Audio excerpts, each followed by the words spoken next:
इस लेक्चर में मैं आपको अर्थ की एज और अर्थ का कैलेंडर बताऊंगी और ये कि हमारी ज़मीन जब से बनी है तब से लेकर अब तक इसमें कौन कौन से अदवार गुज़र चुके हैं और किस दौर में कौन सा जानदार इवॉल्व हुआ या फिर डोमिनेंट हुआ। बिस्मिल्लाहिर्रहमानिर्रहीम, अस्सलाम वालेकुम। Welcome to superior group of colleges online lecture series. It's me Naya Fatima और आप लोगों को पता है कि मैं आपको बायोलॉजी पढ़ाती हूँ। Before starting the lecture, I would like to share a very beautiful hadith. अल-कासिबु Habibullah, मेहनत करने वाला अल्लाह ताला का दोस्त होता है। बेटे आपका ये सेशन स्टार्ट है, अभी फ्यू लेक्चर्स हुए हैं, तो you have to do struggle for your future. जो भी इंसान मेहनत करता है अल्लाह ताला उसकी मेहनत को कभी भी ज़ाया नहीं करते। So let's move toward the lecture. आज का हमारा टॉपिक क्या है बेटे? Living word in time. Living word in time का मतलब ये है कि वक्त के साथ साथ कौन से जानदार इस दुनिया पे रहते थे या अब रहते हैं। तो इसकी सारी डिटेल, इसका एक छोटा सा हमने चार्टर तैयार किया हुआ है। ये तो ऑलरेडी चार्ट मौजूद है, इसको हम GTS कहते हैं। ये हम एंड में देखेंगे कि इसमें कौन से जानदार होते हैं और कौन से किस टाइम में एग्जिस्ट करते थे या करते हैं। पहले हम देखते हैं एक जनरल सा कॉन्सेप्ट कि लिविंग वर्ड इन टाइम, इसका सिंपल कॉन्सेप्ट क्या है। Since the time of origin, जैसे ही इस अर्थ की इब्तदा हुई, हम देखते हैं हर चीज़ की कोई ना कोई एज होती है। ऐसे ही हमारी अर्थ की भी एज है, वो आपकी बुक में मेंशन नहीं है, but that is 4.6 billion year old. ये हमारी अर्थ की क्या है? एज है। अब हम देखते हैं कि ओरिजिन ऑफ अर्थ जो हुआ है उसके साथ साथ जो उस पर लाइफ मौजूद थी, जाहिर सी बात है अर्थ जब एग्जिस्ट करती है तो उसके बाद जो है उस पर लाइफ भी आ जाती है। जैसे उस पर लाइफ एग्जिस्ट करती है उसमें फिर चेंज आती है। कोई भी चीज़ एक जैसी नहीं रहती, वक्त के साथ साथ उसमें चेंज आती है। तो उस चीज़ को आप कहते हैं एवोल्यूशन। Many organisms evolve. पहले अर्थ की क्या हुई? ओरिजिन हुआ उसका।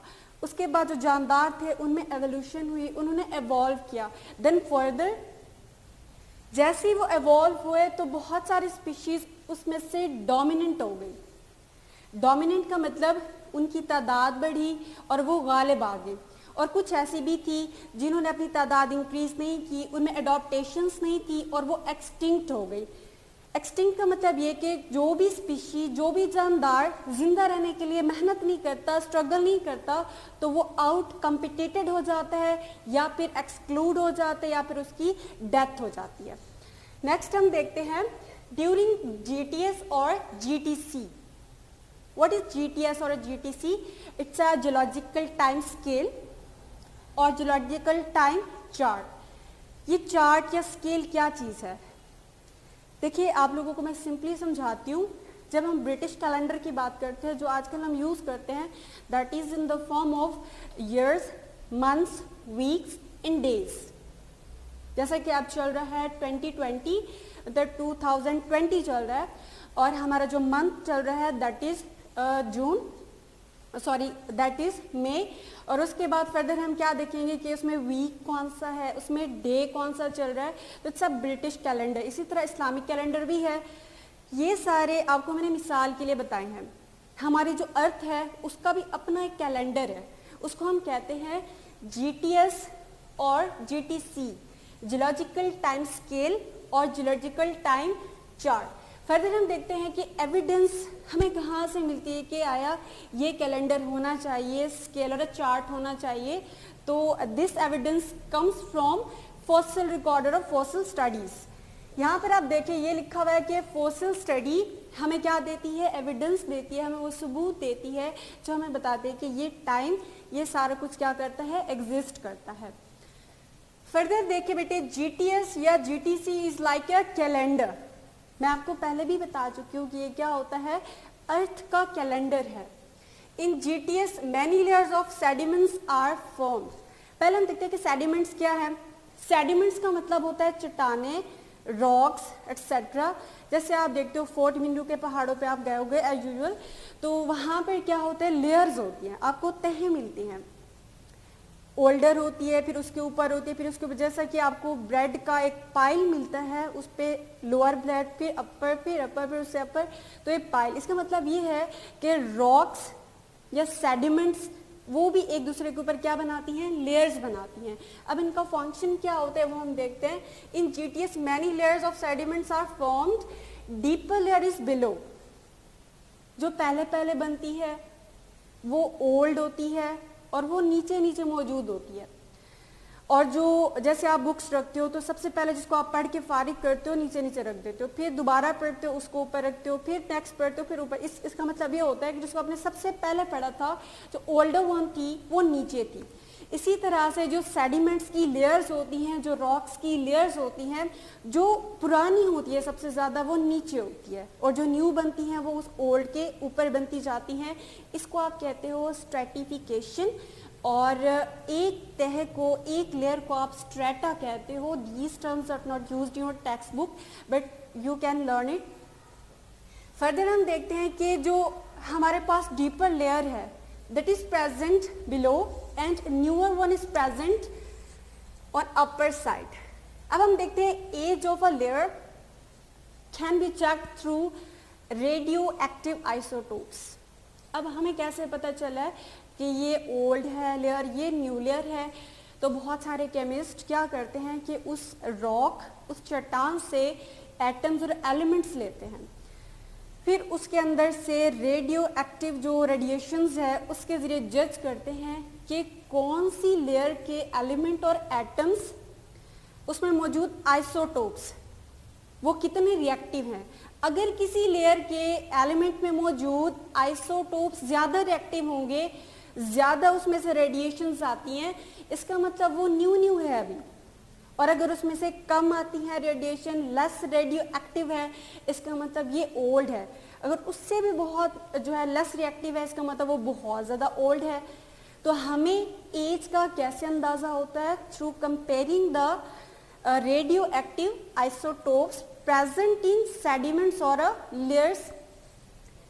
नेक्स्ट देखिए ज़रा, many fossils in same layer mean that all that organisms were present in same time. अगर एक लेयर के अंदर हमें बहुत सारे फॉसिल्स मिल रहे हैं तो हम ये अंदाज़ा लगाते हैं कि उस वक्त में ये सारे जानदार सेम टाइम पर मौजूद थे। इसी वजह से वो एक ही लेयर में क्या है, एग्जिस्ट करते हैं। So let's move toward the proper charter. सबसे पहले हमारे पास है जीटीएस किस चीज पर मुश्तमिल है? What is the proper definition? Calendar of earth, it contain major 3 units.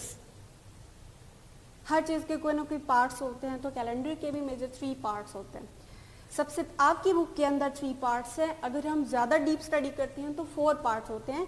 That's not part of your syllabus, so you just have to focused on major 3 units. पहला unit that is era, second unit बेटे that is period।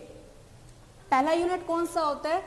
that is era, second unit that is period, और third unit that is epoch, that is not enlisted in your book।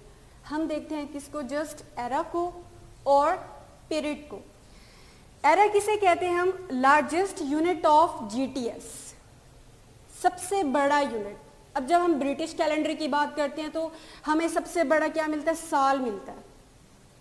उसके बाद month होते हैं, उसके बाद दिन होते हैं। लेकिन जब हम बात करते हैं किस चीज़ की? सबसे बड़े यूनिट की, तो ऐसे ही अर्थ के कैलेंडर का सबसे बड़ा यूनिट होता है, that is era, largest unit of GTS और GTC. It contain major 5 eras. अभी जो एराज हैं इतने बड़े बड़े से, इस पूरी ज़मीन के कैलेंडर को जब से अर्थ बनी है तब से अब तक सारे टाइम पीरियड को 5 हिस्सों में तकसीम करते हैं। वो 5 हिस्से कौन से होते हैं? सबसे पहला ये न्यूअर है, जो अपर साइड पे लिखा हुआ है, दिस इज न्यू वन, जो अब चल रहा है टाइम। फिर उससे पहले, फिर उससे पहले, फिर उसके बाद। और जो सबसे ओल्ड था, जब हमारी अर्थ बनी थी, उसकी एवोल्यूशन हुई थी, अल्लाह ने ज़मीन बनाई थी, तब से जो टाइम स्टार्ट था, दैट वाज आर्कियोजोइक एरा। उसको हम क्या कहते हैं?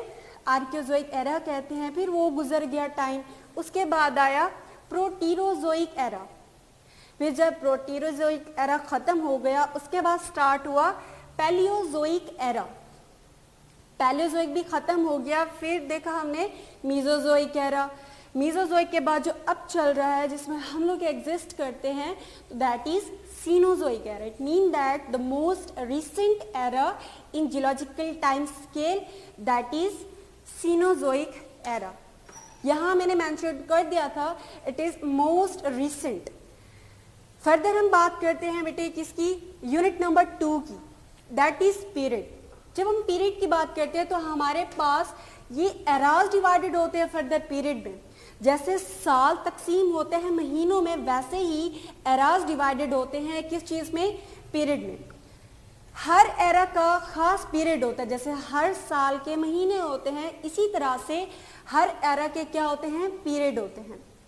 सीनोजोइक के 2 पीरियड, मीजोजोइक के 3 पीरियड, पैलियोजोइक के 7 period, Protero and Archaeozoic because they are very oldest we have no record, that's why इनके कोई भी पीरियड हमें नहीं मिलते।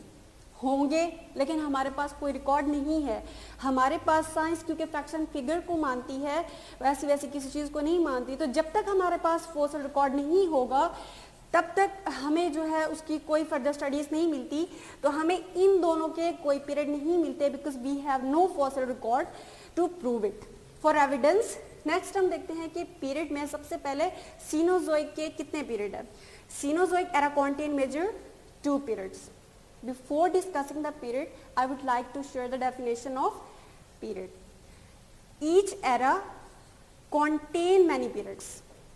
ये उसकी क्या है प्रॉपर डेफिनेशन। सीनोजोइक के हमारे पास कितने पीरियड है, 2, क्वाटरनरी एंड टर्शरी। क्वाटरनरी वो जो अब चल रहा है, सीनोजोइक तो ये एरा है चल रहा है जो, लेकिन उसी के अंदर भी क्वाटरनरी वो है जो अब चल रहा है, और उससे पहले सीनोजोइक में जो गुजर चुका है that is tertiary. Tertiary is also the part of Cenozoic era but it's passed away, ये गुजर चुका है। अब ये इसका ड्यूरेशन क्या है, दैट इज 70 मिलियन ईयर एगो। कितने, 70 मिलियन साल पहले कौन सा स्टार्ट हुआ था, सीनोजोइक एरा। नेक्स्ट हम देखते हैं मीजोजोइक एरा। मीजोजोइक एरा में हमारे पास 3 पीरियड आते हैं। पहला हमारे पास क्रीटैशियस, उसके बाद जुरासिक, देन ट्राइएसिक। आप मूवीज देखते होंगे, मूवीज में आपको पता होगा कि जो डायनासोर्स हैं वो एग्जिस्ट करते थे जुरासिक में, ट्राइएसिक में। तो ये क्या चीज़ें थी, आपने टर्म्स सुनी होगी। तो ये टर्म्स एक्चुअली क्या होते हैं, ये इसी यूटीएस से कलेक्टेड है। जुरासिक ट्राइएसिक का मतलब ये क्या है, these 2 even these 3। Jurassic Triassic इसलिए कहा बिकॉज जो डायनासोर्स थे वो एग्जिस्ट करते थे इन दोनों में, but that is not a part of your syllabus. अब हम देखते हैं कि क्रीटैशियस, जुरासिक एंड ट्राइएसिक ये तीनों पीरियड है मीजोजोइक के, और इनके ड्यूरेशन यहाँ मेंशन्ड है। Cretaceous is 135 million year old. अगर हम बात करते हैं कितना पुराना है, then that is 135 million year ago exist करता था। Jurassic is 180 million year old, Triassic is double to 5 million year old. उसके बाद हम देखते हैं कि कितने पीरियड होते हैं थर्ड एरा के। जो पैलियोजोइक एरा है it contain 7 periods, but in your book 6 are mentioned. Then where are last 7th period, वो मैं आपको बता देती हूँ जहाँ पर इसकी बात होगी। पहले हम देखते हैं कि ये मीजोजोइक जो एरा था उससे पहले जो पैलियोजोइक एग्जिस्ट करता था उसमें सबसे पहला पीरियड कौन सा था, newer period, that was Permian. Permian period उसका टाइम था 270 मिलियन साल पहले का। उसके बाद था कार्बोनिफेरस। बेटे जब हम बात करते हैं कार्बोनिफेरस पीरियड की, then that is further divided into major 2 periods, that is Mississippian and Pennsylvanian. Mississippian and Pennsylvanian, मैंने वो यहाँ राइट नहीं किया because that is not included in your text book, but this is just for your concept कि अगर period 7 होते हैं तो यहाँ 7 क्यों नहीं है, क्योंकि Carboniferous were the divided into Mississippian and Pennsylvanian. अब ये दोनों को हमने एक ही नाम दिया हुआ है, बट इसको आप कंसीडर कितने करते हो, 2। Next one is Devonian. Devonian period is 400 million year old. Next is Silurian period. Silurian period is 440 million year ago. उसके बाद है Ordovician. Ordovician period is 500 million year old. Next one, Cambrian. It's the last and the most oldest period of Paleozoic era. It contain most of the time, और ये कितने साल पुराना है, 600 साल पुराना, 600 मिलियन साल पुराना। लास्ट में हमारे पास प्रोटीरोजोइक एंड आर्कियोजोइक। बेटी you must have a proper concentration on this point कि प्रोटीरो और आर्कियो के कोई पीरियड नहीं है, लेकिन जो वक्त इसमें गुजरता है उसे हम कहते हैं प्री कैम्ब्रियन पीरियड। मैंने आपसे कहा यहां पर पीरियड नहीं होते, बट इस ड्यूरेशन को आप क्या कहते हो, प्री कैम्ब्रियन। इसका मतलब ये लास्ट जो पैलियोजोइक का था उससे पहले जितना भी टाइम था उसे हम कहते हैं प्री कैम्ब्रियन, मतलब कैम्ब्रियन से पहले का सारा period. And that's the part of Proterozoic and Archaeozoic era. Hope so बेटे ये चीज आपकी क्लियर होगी। फर्दर हम मूव करते हैं toward the very important chart जो हमें बताता है कि कौन से एरा में कौन सी चीज प्रेजेंट थी, कौन से जानदार थे, कौन से जानदार ज्यादा थे और कौन से जानदार अभी स्टार्ट हुए थे जिनकी एवोल्यूशन हुई थी। यहाँ पर प्लांट्स इंक्लूडेड है ऑन माई लेफ्ट साइड, और यहाँ पर एनिमल्स हैं, that's my right side. Plants में एरास मेंशन्ड है, एनिमल्स में भी एरास मेंशन्ड है। सबसे पहले हम बात करते हैं प्लांट्स की। जो मोस्ट रिसेंट एरा चल रहा है ये हमें बताता है कि एंजियोस्पर्म इस एरा में बहुत डोमिनेंट है। What are angiosperms? Angiosperms are flowering plants, ऐसे पौधे जिनके फूल होते हैं वो इस एरा में सीनोजोइक में बहुत ज्यादा डोमिनेंट हैं, लेकिन उनकी एवोल्यूशन कहाँ हुई थी? In Mesozoic. It's pin point, it's a point show that evolution हुई थी मीजोजोइक में, but broader part show that these are dominant in this era. Cenozoic में डोमिनेंट हैं, एवोल्यूशन हुई थी मीजोजोइक में। सिंपली बताती हूँ, उनकी जो ओरिजिन है वो शुरुआत हुई थी मीजोजोइक में, और उनकी जो तादाद बढ़ चुकी है या बढ़ रही है that is in Cenozoic. Move करते हैं towards second plant that is gymnosperm. अब जो जिम्नोस्पर्म है वो कौन से होते हैं? ये भी एक प्लांट की किस्म है, पौधे की किस्म है। वो उनकी एवोल्यूशन स्टार्ट हुई थी पैलियोजोइक में, और डोमिनेंट कब है वो? That is in Mesozoic. Further move करते हैं फर्न्स।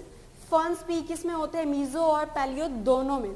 इसी तरह से प्रोटीरो और पैलियो में algae and fungi. Similarly all these indication आपको समझ आ जाएंगी कि किस तरह से, बिकॉज मैंने आपको स्टार्ट क्लियर कर दिया।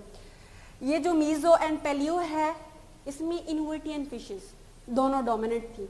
फर्दर देखिए आप एम्फीबियंस, वो पैलियो और मीजो में। नेक्स्ट हमारे पास सीनोजोइक बर्ड्स एंड मैमल्स। तो this is all about GTS. Hope so बेटे आप लोगों को बहुत अच्छे से समझ आ गया होगा। आप